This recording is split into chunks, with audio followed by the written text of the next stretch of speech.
नमस्कार, आर्या न्यूज देख रहे हैं आप। मैं हूं आपके साथ पल्लवी सिंह। भारतीय जनता पार्टी के राष्ट्रीय अध्यक्ष जेपी नड्डा ने राहुल गांधी पर जनसभा में खुलकर हमला बोला है। जेपी नड्डा ने राहुल को अहंकारी बताया और साथ ही उन्होंने कहा कि आज के दिन हमें उन लोगों को भी याद करना चाहिए जिन 4 पीढ़ियों ने अपने आप को खपा दिया और छोटे से कमरों में कार्यालय चलाते रहे, दरिया पर बैठकर कार्यालय की रचना करते रहे और आज उनके तप के कारण हमें ये भव्य दिव्य कार्यालय मिला है।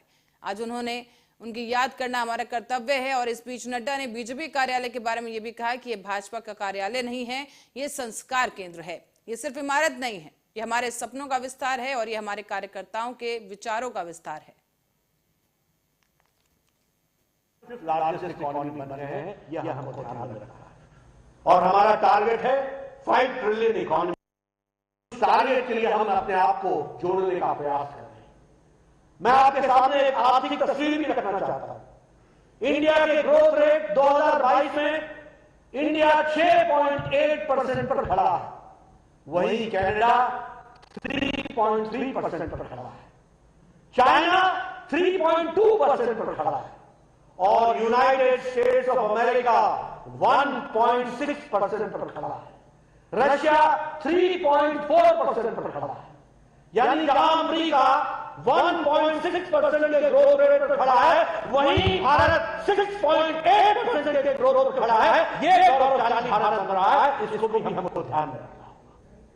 मित्रों, मैं अगर बात करूं इन्फ्लेशन की, तो इन्फ्लेशन रेट 2023 में इंडिया का इन्फ्लेशन रेट 6.52% है, ऑस्ट्रेलिया का 7.8% है, यूके का 10.1% है, इटली का 10% है। ये उनके इन्फ्लेशन रेट है और भारत इसमें भी नीचे पर है। यह भी। और इस बीच गोरखपुर में मुख्यमंत्री योगी आदित्यनाथ ने गोरखनाथ मंदिर के महंत दिग्विजय नाथ स्मृति सभागार के सामने आयोजित जनता दर्शन में करीब 300 लोगों से मुलाकात कर उनकी समस्याएं सुनी हैं। जनता दर्शन में एक महिला ने सीएम योगी से आवास के लिए गुहार लगाई। इस पर उन्होंने कहा कि निराश या परेशान मत हो, सरकार उनके लिए जल्द ही आवास की व्यवस्था कर देगी। साथ ही उन्होंने अधिकारियों को निर्देशित भी किया कि किसी भी दशा में कोई भी गरीब बेघर नहीं होना चाहिए। मुख्यमंत्री योगी आदित्यनाथ ने कहा है कि सड़क, आवास, बिजली जैसी बुनियादी सुविधाएं आमजन तक पहुंचाने के लिए सरकार ने शानदार कार्य किया है। फिर भी अगर किसी को इन सुविधाओं को लेकर कहीं कोई समस्या है तो उसका जल्द से जल्द निस्तारण किया जाएगा। उन्होंने आश्वस्त किया है कि जिन्हें आवास की समस्या रह गई है उन्हें आवास उपलब्ध कराए जाएंगे और कहीं किसी गांव मोहल्ले में सड़क की दिक्कत अगर आ रही है तो वो वहां पर सड़क भी मरम्मत या निर्माण कराई जाएगी। बिजली के बकाया बिल को लेकर भी कहा गया कि बोझ नहीं रहेगा और पुनर्निरीक्षित कारागार किश्तों में भुगतान की सुविधा दी जाएगी।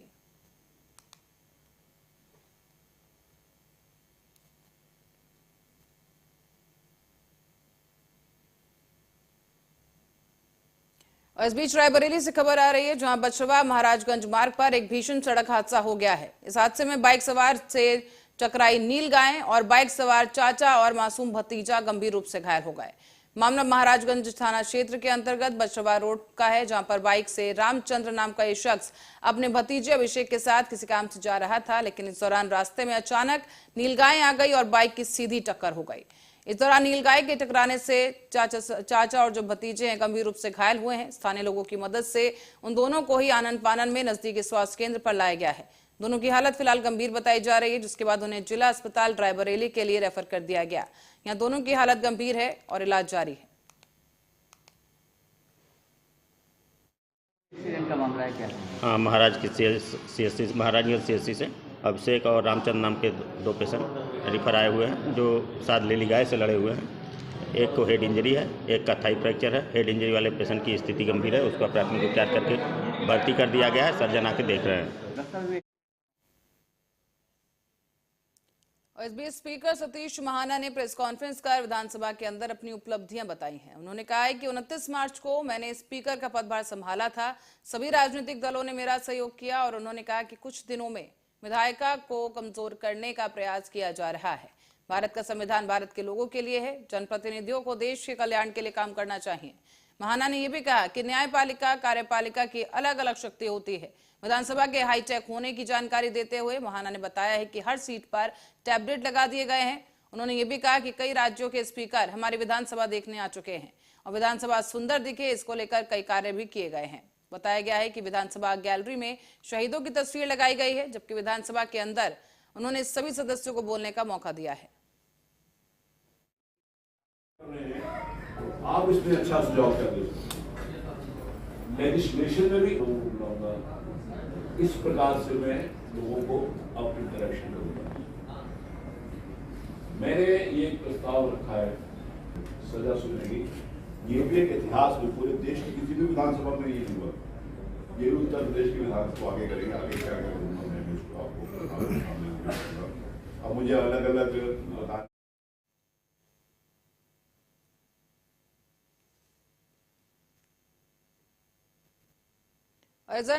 राहुल गांधी की तारीफ करते हुए पवन खेड़ा ने एक बार फिर से भारतीय जनता पार्टी पर निशाना साध दिया है। पवन खेड़ा ने कहा है कि ये उस खानदान का चिराग है जिस खानदान ने इस देश को रोशन किया, इस देश से अंधेरा हटाया, और आप इस चिराग को बुझाने की हिमाकत कैसे कर सकते हैं।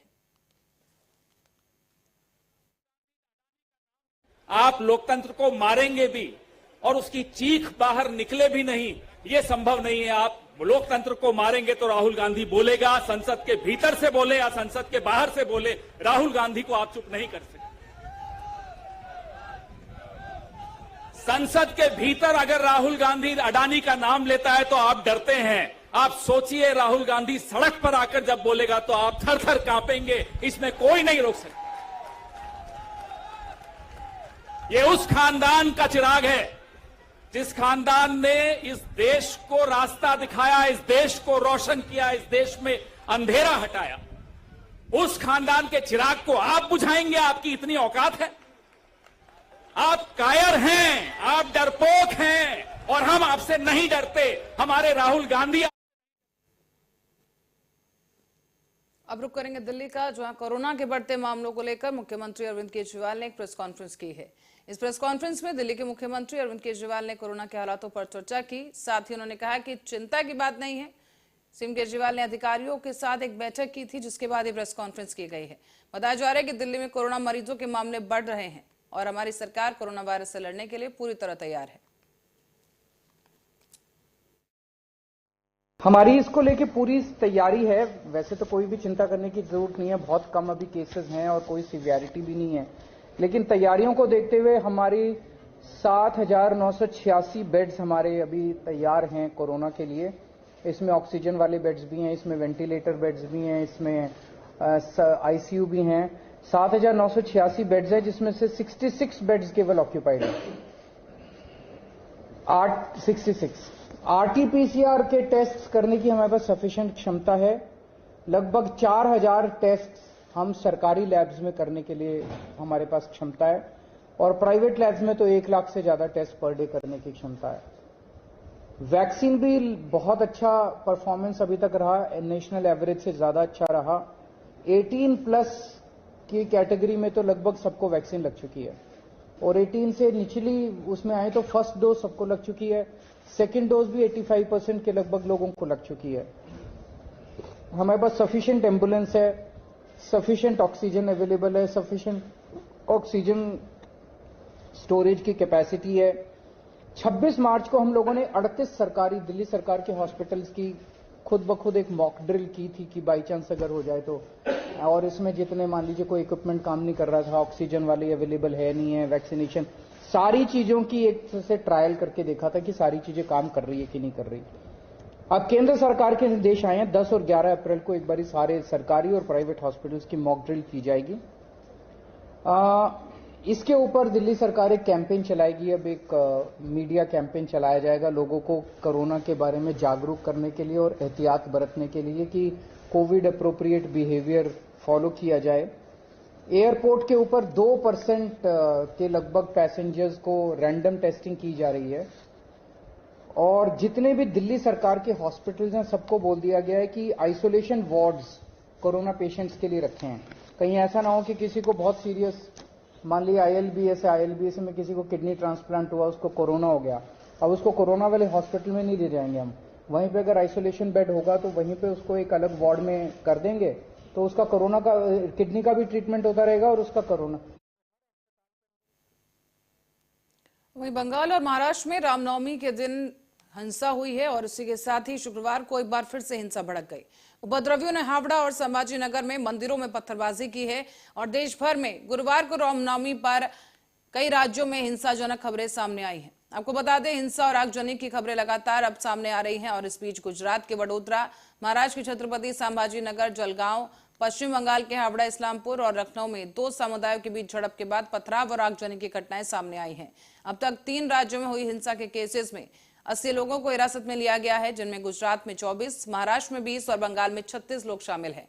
पुलिस ने आपको बता दें कि इन इलाकों में गश्त लगाकर लोगों से शांति बनाए रखने की अपील की और अभी हालात सामान्य बताए जा रहे हैं। इस दौरान बंगाल की मुख्यमंत्री ममता बनर्जी ने कहा है कि मैंने पहले ही चेताया था कि मुस्लिम इलाकों से शोभा यात्रा ना निकाली जाए, लेकिन भाजपा के लोग जानबूझकर इन इलाकों को टारगेट करते हैं।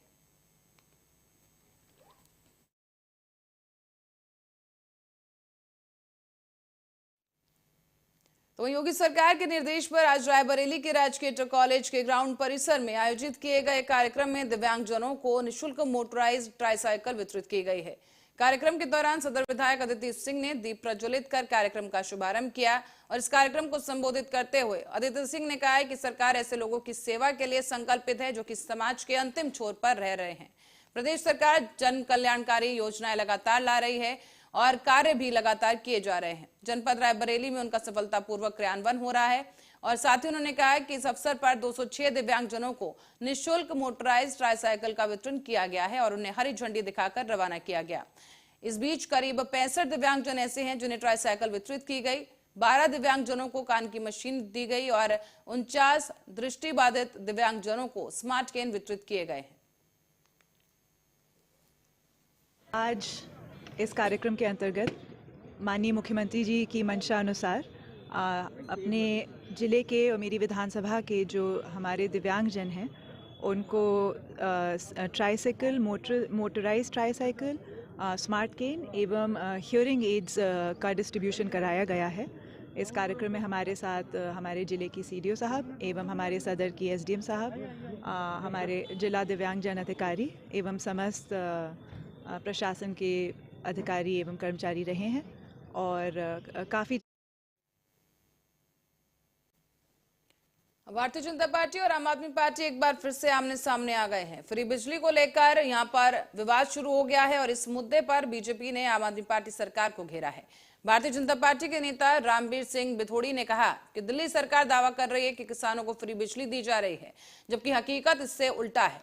दिल्ली के किसान हमारे साथ बैठे हुए हैं और इन सभी लोगों का बिजली का बिल लगातार आ रहा है। किसी किसान का बिजली बिल 10,000 है तो किसी किसान को 15,000 का भुगतान करना पड़ा। एक किसान का बिल 1 लाख से ज्यादा भी आया है, लेकिन आम आदमी पार्टी सरकार कहती है कि किसानों को फ्री बिजली दी जा रही है। उन्होंने ये भी कहा कि आम आदमी पार्टी सरकार सिर्फ झूठ बोलने का काम करती है और कुछ नहीं।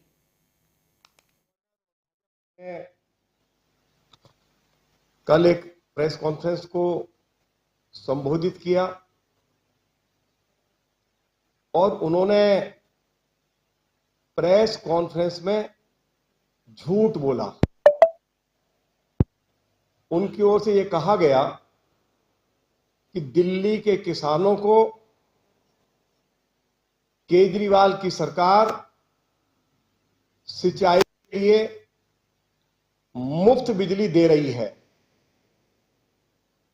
यह भी कहा गया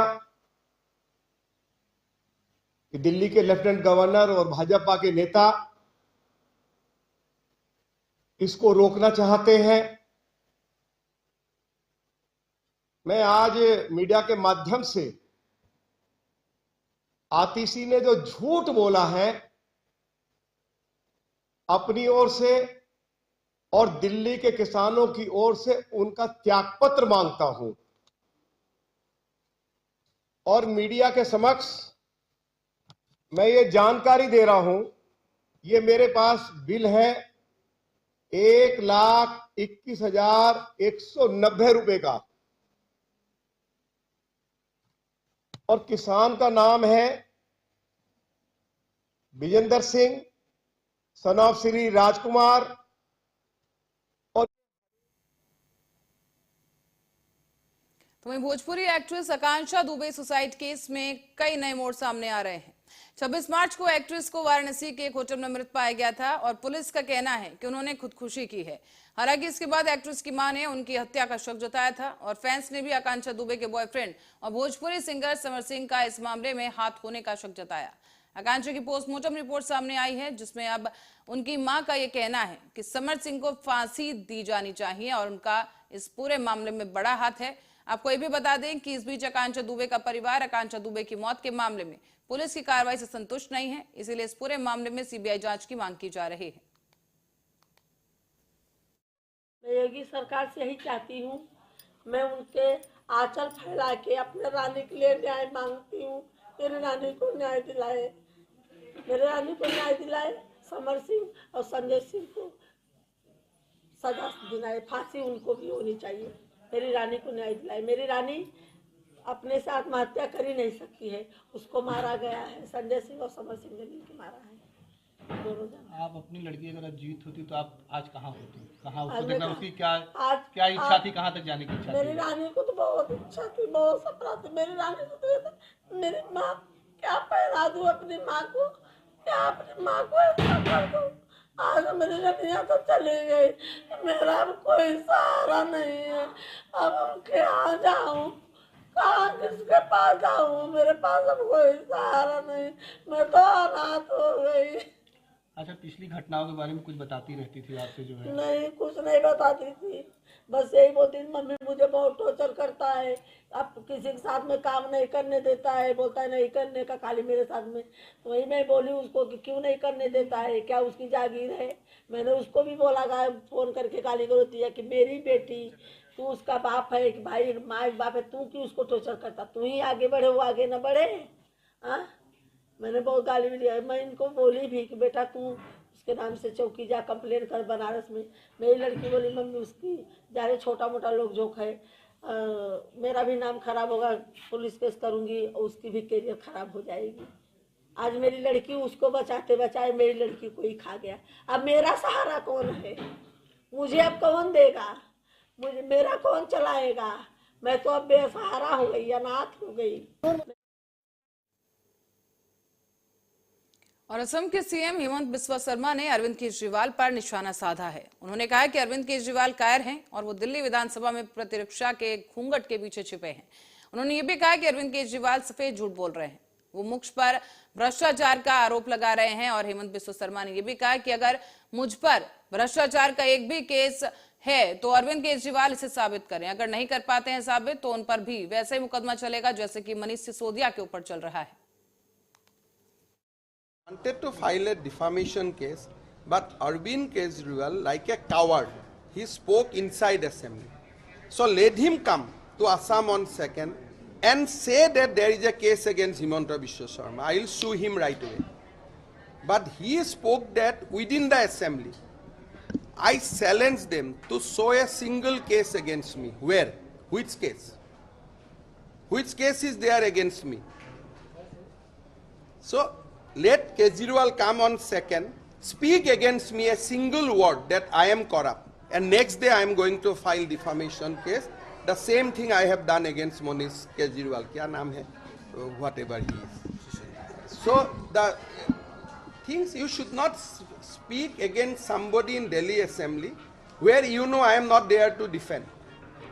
So what is the case against me? So somebody has misled all the people that there is some case against me. In entire India, there is no case against me except some cases filed by Congress people in various courts. But there is no case against me in before no agency. तो वहीं उत्तर प्रदेश के मिर्जापुर जिले से खबर है, जो कांग्रेस के पूर्व राष्ट्रीय अध्यक्ष राहुल गांधी की लोकसभा सदस्यता समाप्त होने पर कांग्रेस के कार्यकर्ताओं ने जिला कांग्रेस कमेटी कार्यालय पर एक प्रेस वार्ता की है। इस प्रेस वार्ता में भारतीय जनता पार्टी पर जमकर हमला बोला गया। इस दौरान कांग्रेस पार्टी के पूर्व विधायक भगवती प्रसाद चौधरी ने भारतीय जनता पार्टी पर हमला बोलते हुए कहा है कि देखिए, सदस्यता की कोई चिंता नहीं है, आरोप बेबुनियाद लगाया गया है। जिन लोगों को कहा गया कि जिन लोगों का नाम लिया गया है उन लोगों ने कोर्ट में कोई मुकदमा दाखिल ही नहीं किया है। दूसरे ने दाखिल किया है कि पिछड़ों का अपमान हो रहा है। जो मुकदमा दाखिल किया गया है वो खुद बयान हल्फी दिया गया है और हम पिछड़े वर्ग से नहीं हैं। जो बहैसियत लोक सदस्यता की कोई चिंता नहीं है। आरोप बेबुनियाद लगाया गया। जिन लोगों को कहा उस जिसका नाम लिया उन्होंने कोर्ट में मुकदमा दाखिल नहीं किया, दूसरे ने दाखिल किया कि पिछड़ों का अपमान हो रहा है, और जो मुकदमा दाखिल किया है वो खुद अब बयान हल्फी दे रहा है कि हम पिछड़े वर्ग के नहीं है। और पिछड़े की आप बात कर रहे हैं तो अभी हमारे नेताओं ने कहा, आपने भी सुना होगा कि लालू यादव के परिवार के साथ कर रहे हैं आप जो जाति, वो पिछड़ा नहीं है। कर्नाटक में आपने डी कुमार के खिलाफ, वो पिछड़े नहीं है। अभी अखिलेश ने कहा कि उनके बंगले को गंगा जल से धुलवा गया तो वो पिछड़े का सम्मान किया गया। पिछड़ों को आरक्षण आपने नहीं दिया, ये पिछड़े वर्ग का विषय नहीं है। और अगर मैं ये कह दूं कि गांधी जी को आपने मरवाया तो गांधी जी के सवर्ण थे, वो पिछड़े नहीं थे। तो ये पिछड़े वाली बात है, ये क्यों लोगों को गुमराह करने की बात की जा रही है? हम चोरों की बात कर रहे हैं, चोरों की जाति होती है, अपराधियों की कोई जाति होती है। बहुत से लोगों की सदस्यता गई, जो अपराध किए थे गई, लेकिन यहां तो जैसे गांव में कहावत है कि ककरी के चोट से कटारी से मार दिया गया। तो उन्होंने, राहुल गांधी ने जो बात कहा पब्लिक मीटिंग में जो कहा कर्नाटक में कहा, आप काफी दिनों बाद गुजरात में मुकदमा दाखिल कर रहे हैं और फिर उसी मुकदमे का स्टे ले रहे हैं। इसका कोई कारण बताने वाला है भारतीय जनता पार्टी के नेताओं ने कि उस मुकदमे को स्टे कराने के लिए एप्लीकेशन क्यों दी गई, क्यों स्टे कराया गया, और फिर क्यों इंतजार कर रहे थे कि जब राहुल गांधी की जब यहाँ पे बोलने से मना कर दिया जाए, पार्लियामेंट में जब उनके माइक को म्यूट कर दिया जाएगा, पार्लियामेंट को म्यूट कर दिया जाएगा, तब हम उस मुकदमे को चालू कराएंगे।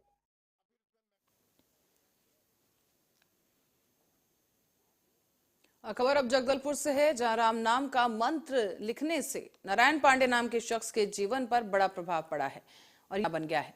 आपको बता दें कि नारायण का एक कहना है कि जब व्यक्ति दृढ़ संकल्प, आत्मविश्वास और सच्ची श्रद्धा से अपने इष्ट देव या आराध्य या भगवान की आराधना करता है तो उसे उसका लाभ जरूर मिलता है। चाहे वो किसी भी धर्म का हो, उसे जो मिलना है वो मिल जाता है।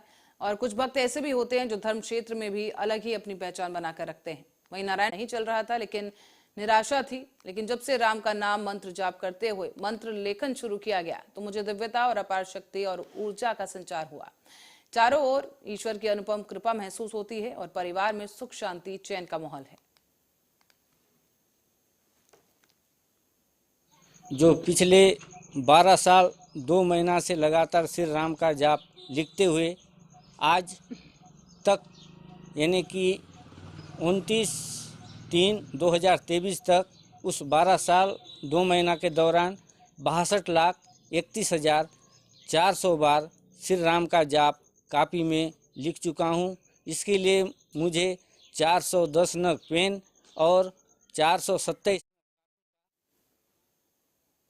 और अब रुक करेंगे गोरखपुर का, जहां कांग्रेस पार्टी के प्रदेश नेतृत्व के तहत आज जिला अध्यक्ष निर्मला पासवान और महानगर अध्यक्ष आशुतोष कुमार दुबे और पार्टी के तमाम कार्यकर्ताओं ने मिलकर गोरखपुर में प्रेस क्लब में प्रेस वार्ता की है। बताया गया है कि प्रेस वार्ता में राहुल गांधी के क्वालिफिकेशन को लेकर इसमें मोदी की तानाशाही रवैया को दिखाते हुए राहुल गांधी ने जिस तरीके से अपनी आवाज को बुलंद किया है उसके बारे में तारीफ की गई है और साथ ही बीजेपी सरकार पर हमला बोला गया है। इस दौरान कहा गया कि मोदी जी से 3 सवाल पूछे हैं, जिसमें से एक का भी प्रश्न का उत्तर अब तक नहीं आया है। आवाज को बताने के लिए आवाज इनकी बुलंद रहेगी। राहुल गांधी की लोकतंत्र की हत्या होना मतलब सभी की हत्या है। लोकतंत्र में आवाज ना उठना, लोकतंत्र में आप पहले हमारी बात सुनिए। लोकतंत्र में हम अपनी आवाज नहीं उठा सकते हैं, लोकतंत्र में हम अपनी आवाज नहीं उठा सकते हैं। राहुल गांधी जी अपनी आवाज नहीं बोल सकते हैं। जनता, गरीब, दुखिया, मजदूर, दलित, युवा, बेरोजगारों की आवाज उठाने वाला एकमात्र इकलौता राहुल गांधी हैं, जो जनता के बीच में है और उसकी आवाज को आदरणीय नरेंद्र मोदी जी दबाना चाहते हैं। इनके अडानी और अंबानी यही 2 मित्र हैं। अडानी पर हमला मतलब देश पर हमला ये बताते हैं। बताइए ये कहाँ का अन्याय है?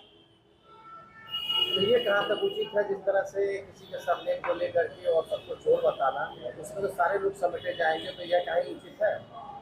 कहीं राहुल जी ने किसी सभी को चोर नहीं बोला, ऐसा ये गणित का यह कहानी है। राहुल गांधी जी ने जो एक भाषण में जिस तरह से कहे थे कि नीरव मोदी